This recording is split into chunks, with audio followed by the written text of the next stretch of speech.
አድማጭ ተመልካቾቻችን እንደምን ቆያችሁ? በዚህኛው ዘገባ የምንመለከተው በመጀመሪያ የወላይታ ብሔር ዘመን መለወጫ ጊፋታ በዩኔስኮ የማይዳሰሱ ቅርስ ላይ በዛሬው ዕለት መመዝገቡን እንመለከታለን። በተጨማሪም የምንመለከተው በነዳጅ ምርቶች ላይ የሚጣል 30% ግብር አለመኖሩን የነዳጅና ኢነርጂ ሚኒስቴር ማስታወቁን፣ በትግራይ ክልል አገራዊ ምክክር ስለመደረጉ የሚቀርቡ ጥያቄዎች በኮሚሽኑ የሚፈቱ እንዳልሆኑ እንደተገለጸና ሌላም ደግሞ በተጨማሪም በቢዝነስ ዘገባችን የጥቁር ገበያ የባንኮችና የግል ምንዛሬ ቢሮዎች ዕለታዊ ምንዛሬ ስንት ገባ የሚለውን እንመለከታለን። ወደ መጀመሪያው ስንገባ የወላይታ ሕዝብ የዘመን መለወጫ በዓል የሆነው ጊፋታ በዓል የማይዳሰሱ ቅርሶች መዝገብ መካተቱን ዩኔስኮ አስታወቀ።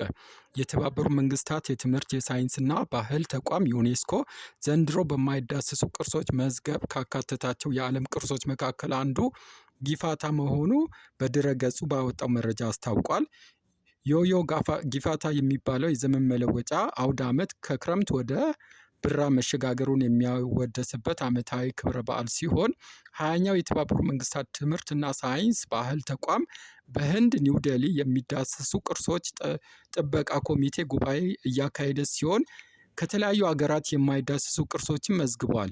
የቱሪዝም ሚኒስትሯ ሰላማዊ ካሳ ዩኔስኮ ጊፋታን በመመዝገቡ እና በማካተቱ ምስጋና አቅርበዋል። በወላይታ ሶዶ ዘመን መቁጠሪያ የሚከበር ተወዳጅ ከሆኑ የወላይታ ህዝቦች ባህሎች አንዱ የሆነው ጊፋታ የጨረቃ፣ የፀሐይ፣ የምድር እሽክርክሪት በአንድ ላይ ሲሆኑ የሚከበር ጊፋታ የአዲስ ዘመን ብስራት መሆኑን ጠቅሷል። መጀመሪያው መነሻ የሚለው ትርጓሜ ጊፋታ ከቀደመው ወደ አዲሱ ዓመት ተስፋን ሰንቆ የመሸጋገሪያ ተምሳሌትም ነው። ጊፋታ በጾታ፣ በዕድሜ፣ በማህበራዊ መደብ እና በሃይማኖት ሳይገደብ ሰዎችን ያሰባስባል ሲሉ የቱሪዝም ሚኒስትሯም አክለው ገልጸዋል። ወደ ሁለተኛው ዘገባ ደግሞ ስንገባ በነዳጅ ምርቶች ላይ የሚጣል 30% ግብር አለመኖሩን የነዳጅና ኢነርጂ ሚኒስቴር አስታወቀ። ዛሬ ታህሳስ 1 2018 ዓ.ም በነዳጅ ምርቶች ላይ የሚተገበር 30% ግብር እንደማይኖር የነዳጅ ሚኒስቴር ባለስልጣን ገለጸ። የነዳጅና ኢነርጂ ባለስልጣን ዋና ዳይሬክተር ደስታው መኳንንት ዶክተር ከታህሳስ ወር 2018 ጀምሮ በነዳጅ ምርቶች ላይ የ30 በመቶ ግብር ይጣላል የሚል መረጃ በማህበራዊ ሚዲያዎች ላይ ሲዘዋወር መቆየቱን፣ ነገር ግን የመረጃ ሐሰተኛ መሆኑን ለሪፖርተር ገልጸዋል። ገንዘብ ሚኒስትርን ጨምሮ በጉዳዩ ላይ በየትኛው የመንግስት አካላት የተሰጠ መግለጫ እንደሌለ ማረጋገጣቸውን የገለጹት ዋና ዳይሬክተሩ ይጣላል የተባለው ግብር በማህበራዊ ሚዲያ ላይ የተፈጠረ እንጂ የነዳጅና ኢነርጂ ባለስልጣን የሚያወጣው ከዚህ ወር ጀምሮ የሚጣል ምንም አይነት የግብር ጭማሪ እንደማይኖር፣ መንግስትም ይህን የማድረግ እሳቤ እንደሌለው መሆኑን ተናግረዋል። በሐሰተኛ መረጃ የተነሳ ህብረተሰቡ ላልተገባ ሰልፍና እንግልት እየተዳረገ ይገኛል ያሉት ዋና ዳይሬክተሩ ያለምንም ይፋዊም የመንግስት ውሳኔ ከወጣው ነዳጅ ዋጋ ውጪ ያለ አግባብ ጭማሪ የሚያደርጉ የነዳጅ ማከፋፈያ ኩባንያዎች እና ማደያዎች ተጠያቂ እንደሚደረጉም አሳስበዋል። በአዲስ አበባ ከተማ በመደበኛ ሁኔታ ነዳጅ እየቀረበ መሆኑን፣ ነገር ግን በዚህ ሐሰተኛ መረጃ ምክንያት ፍጆታ ላይ ጭማሪ መፈጠሩን ገልጸዋል። የተናፈሰው መረጃ ስህተት መሆኑን ለነዳጅ ኩባንያዎችም እና ማደያዎች በተደጋጋሚ እያሳወቁ መሆናቸውን የገለጹት ዋና ዳይሬክተሩ ኩባንያዎች ባልተፈለገ መንገድ ተታለው ከጅቡቲ የተረከቡትን ነዳጅ ላልተገባ ጥቅም ማዋል እሳቤ እንዳይፈጥሩባቸው በድጋሚ አሳስበዋል። ባለስልጣኑ የተለያዩ ስርዓቶችን በመከተል ጥብቅ የሆነ ክትትል እያደረገ እንደሚገኝም፣ በዚህ ውስጥ ህገወጥ ተግባር ላይ የተሰማሩትን እየታደኑና ቁጥጥር እየተደረገባቸውም አክለው ገልጸው በትግራይ ክልል አገራዊ ምክክር ለሚደረጉ የሚቀርቡ ጥያቄዎች በኮሚሽኑ የሚፈቱ እንዳልሆኑ ተገለጸ። የአገራዊ ምክክር ኮሚሽን በትግራይ ክልል ስራውን ለመጀመር በሚደረገው እንቅስቃሴ የሚቀርቡለት ጥያቄዎች በኮሚሽኑ ሊመለሱ የሚችሉ እንዳልሆኑ ለዓለም አቀፍ ማህበረሰብ ገለጸ። የኢትዮጵያ አገራዊ ምክክር ኮሚሽን እያከናወነ ያሉትን ስራዎች ትናንት ህዳር 30 2018 ዓ.ም ለዓለም አቀፉ ማህበረሰብ በማቅረብ ውይይት አካሂዷል። በውይይቱ ወቅት ኮሚሽኑ በትግራይ ክልል የሚከናወናቸውን እንቅስቃሴዎች በሚመለከት ጥያቄ ቀርቧል። የአውስትራሊያ ኤምባሲ በኢትዮጵያ አምባሳደር ኮሚሽኑ ሁሉንም የአገሪቱ አካባቢዎች የሚገኙ ዜጎችን በምክክር ሂደት እንዳሳተፈ ለማድረግና በተለይም በትግራይ ክልል ሂደቱን ለማስጀመር ያሉትን እንቅስቃሴዎች እንዲያብራራ ኮሚሽነሮችን ጠይቋል። ኮሚሽኑ የተጣለበትን ኃላፊነት ለመወጣት ክልሉ ወደ ሂደት ማስገባት እንደሚገባው ጠቁሞ ተግባራዊ ለማድረግ ከኮሚሽኑ ባለፈ ሌሎች ባለድርሻ አካላት በምን መልኩ እየሰሩ እንደሚገኙ ጠይቀዋል። ከኔዘርላንድ ኤምባሲ መምጣታቸውን የገለጹት ሌላኛው የውይይት ተሳታፊ በበኩላቸው ኮሚሽኑ ስራውን በሚያከናውንበት ወቅት የገጠሙትን ችግሮች በምን መልኩ ምላሽ እየሰጠ ይገኛል ሲሉ ጠይቀዋል። አክለውም ኮሚሽኑ ያነጋገራቸው የህብረተሰብ ክፍሎች መፍትሄ እናገኛለን የሚል ተስፋ እንደተፈጠረባቸውና ይህን እውን ለማድረግ ከዋና ጉባኤ በኋላ የሚኖራቸውን እንቅስቃሴ ምን ሊመስል እንደሚችል ማብራሪያ ሲሰጡን ሲሉ ጠይቀዋል። የቀረቡ ጥያቄዎች ላይ ማብራሪያ የሰጡት ዋና ኮሚሽን መስፍን አርአያ በትግራይ ክልል የምክክር ሂደት በማስጀመር እንዲቻል በቅድሚያ በሂደቱ በሚል የሚቀርቡትን ጥያቄዎች በኮሚሽኑ አቅም ምላሽ ሊሰጥ የሚችሉ እንዳልሆኑ አስታውቋል። በትግራይ ክልል ምክክሩ ለማስጀመር ከፖለቲካ ፓርቲ ተሰርዞ የነበረው ህወሓት ሳይቀር በክልሉ ያለውን ተጽዕኖ በመረዳት ማወያየታቸውን ገልጸው ከጊዜያዊ አስተዳደርም ሆነ ከሌሎች አካላት በኩል ምክክሩ ለማድረግ ፍላጎት መኖሩ፣ ነገር ግን ለኮሚሽኑ የሚቀርቡ ጥያቄዎች ኮሚሽኑ በህግ ከተቋቋሙ ዓላማዎች ውጪ መሆናቸውን አክለው ገልጸዋል። ወደ መጨረሻው ዘገባ ስንገባ የቢዝነስ ዘገባችን ነው። በዚህም የጥቁር ገበያ የባንኮችና የግል ምንዛሬ ቢሮዎች ዕለታዊ ምንዛሬን ስንመለከት በዛሬው ዕለት ዋና ዋና ገንዘቦች ካላቸው ምንዛሬ የ21 ሀገራቶችን የጥቁር ገበያ የባንኮችና የግል ምንዛሬ ቢሮዎችን ዘገባ እንመለከታለን።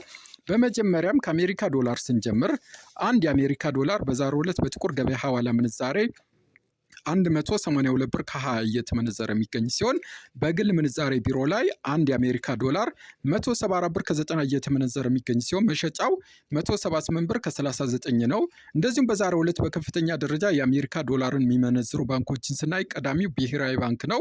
ብሔራዊ ባንክ ላይ አንድ የአሜሪካ ዶላር በዛሬው ዕለት 155 ብር ከ27 እየተመነዘረ የሚገኝ ሲሆን መሸጫው 156 ብር ከ56 ነው። እንደዚሁም ስኬት ባንክ ላይ 154 ብር ከ32 እየተመነዘረ በ156 ብር ከ40 ሲሸጥ ሂጅራ ባንክ ላይ በ152 ብር ከ75 እየተመነዘረ በ155 ብር ከ81 በመሸጥ ላይ ይገኛል። ሌላኛው ገንዘብ ደግሞ ዩሮ ነው። አንድ ዩሮ በዛሬው ዕለት በጥቁር ገበያ ሐዋላ ምንዛሬ 211 ብር ከ72 እየተመነዘረ የሚገኝ ሲሆን በግል ምንዛሬ ቢሮ ላይ አንድ ዩሮ 197 ብር ከ17 እየተመነዘረ በ201 ብር ከ11 እየተሸጠ ይገኛል። በከፍተኛ ደረጃ ዩሮን ከሚመነዝሩ ባንኮች ደግሞ ብሔራዊ ባንክ ላይ አንድ ዩሮ 180 ብር ከ89 እየተመነዘረ የሚገኝ ሲሆን መሸጫው 182 ብር ከ69 ነው። እንደዚሁም ስኬት ባንክ ላይ አንድ ዩሮ 180 ብር ከ20 እየተመነዘረ በ183 ብር ከ80 ሲሸጥ ህብረት ባንክ ላይ 177 ብር ከ90 እየተመነዘረ በ181 ብር ከ46 ይሸጣል።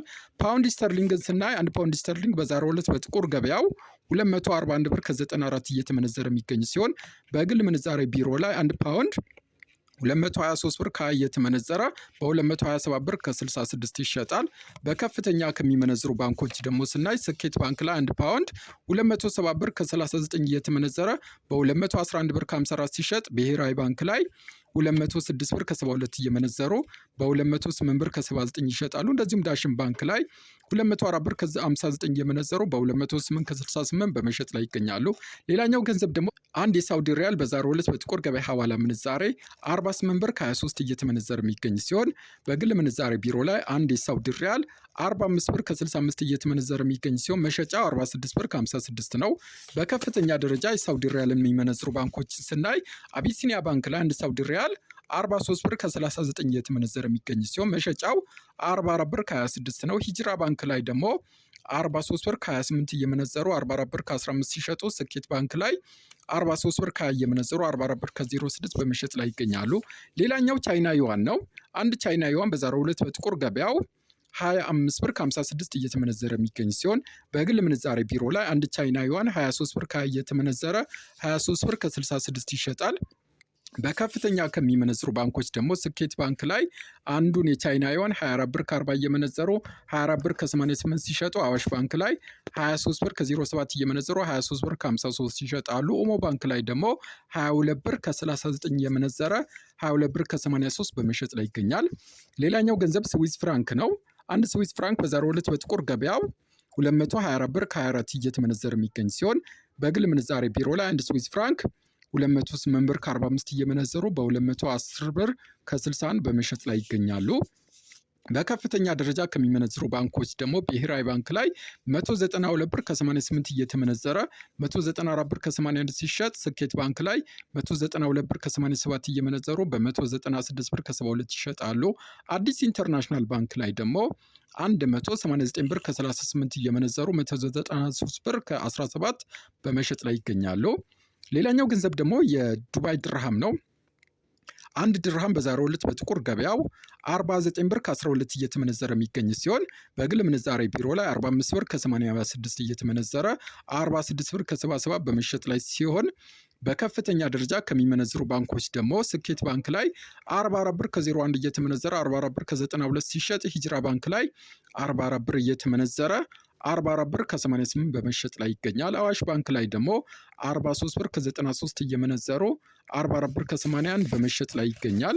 ሌላኛው ገንዘብ ደግሞ ካናዳ ዶላር ነው። አንድ ካናዳ ዶላር በዛሬው ዕለት በጥቁር ገበያው 130 ብር ከ35 እየተመነዘረ የሚገኝ ሲሆን በከፍተኛ ደረጃ ከሚመነዝሩ ባንኮች ደግሞ ብሔራዊ ባንክ ላይ አንድ ካናዳ ዶላር 112 ብር ከ32 እየተመነዘረ 113 ብር ከ45 ሲሸጥ፣ አዋሽ ባንክ ላይ 110 ብር ከ18 እየተመነዘረ 112 ብር ከ38 ይሸጣሉ። ብርሃን ባንክ ላይ ደግሞ 110 ብር ከ09 እየመነዘሩ 112 ብር ከ29 በመሸጥ ላይ ይገኛሉ። አውስትራሊያ ዶላር ደግሞ በዛሬው ዕለት በጥቁር ገበያው 120 ብር ከ08 እየተመነዘረ የሚገኝ ሲሆን በከፍተኛ ደረጃ ከሚመነዝሩ ባንኮች ደግሞ አዋሽ ባንክ ላይ 108 ብር ከ63 እየተመነዘረ በ110 ብር ከ81 ሲሸጥ፣ ብሔራዊ ባንክ ላይ 102 ብር ከ99 እየመነዘሩ በ104 ብር ከ02 ሲሸጡ፣ ልማት ባንክ ላይ 100 ብር ከ74 እየመነዘሩ በ102 ብር ከ75 በመሸጥ ላይ ይገኛሉ። ሌላኛው ገንዘብ ደግሞ ስዊድን ክሮና ነው።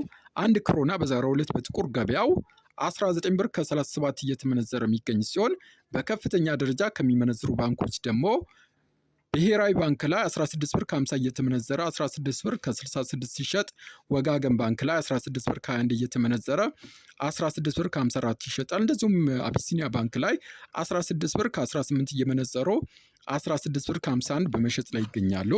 ሌላኛው ገንዘብ ደግሞ ኩዌት ዲናር ነው። አንድ ኩዌት ዲናር በዛሬው ዕለት በጥቁር ገበያው 588 ብር ከ15 እየተመነዘረ የሚገኝ ሲሆን በከፍተኛ ከሚመነዝሩ ባንኮች ደግሞ ብሔራዊ ባንክ ላይ በ505 ብር ከ64 እየተመነዘረ የሚገኝ ሲሆን መሸጫ 510 ብር ከ70 ነው። እንደዚሁም ልማት ባንክ ላይ 494 ብር ከ60 እየመነዘሩ 505 ብር ከ40 ሲሸጡ፣ ስኬት ባንክ ላይ 493 ከ15 እየመነዘሩ 503 ብር ከ01 በመሸጥ ላይ ይገኛሉ። የኳታር ሪያልን በዛሬው ዕለት በጥቁር ገበያው 48 ብር ከ60 ሲመነዘር በባንክ 44 ብር ከ10 እየመነዘሩት ይገኛል። ባህሬን ዲናር ደግሞ በዛሬው ዕለት በጥቁር ገበያ 479 ብር እየተመነዘረ የሚገኝ ሲሆን በባንክ 419 ብር ከ80 እየተመነዘረ ይገኛል። የጆርዳን ዲናርን በዛሬው ዕለት በጥቁር ገበያ 255 ብር ሲመነዘር በባንክ 217 ብር ከ20 እየተመነዘረ ይገኛል። ኦማን ሪያልን በዛሬው ዕለት በጥቁር ገበያው 469 ብር ከ76 ሲመነዘር በባንክ 417 ብር ከ23 እየመነዘሩት ይገኛል። የመን ሪያልን በዛሬው ዕለት በጥቁር ገበያ በ0.75 ሳንቲም ሲመነዘር በባንክ በ0.65 ሳንቲም እየመነዘሩት ይገኛል።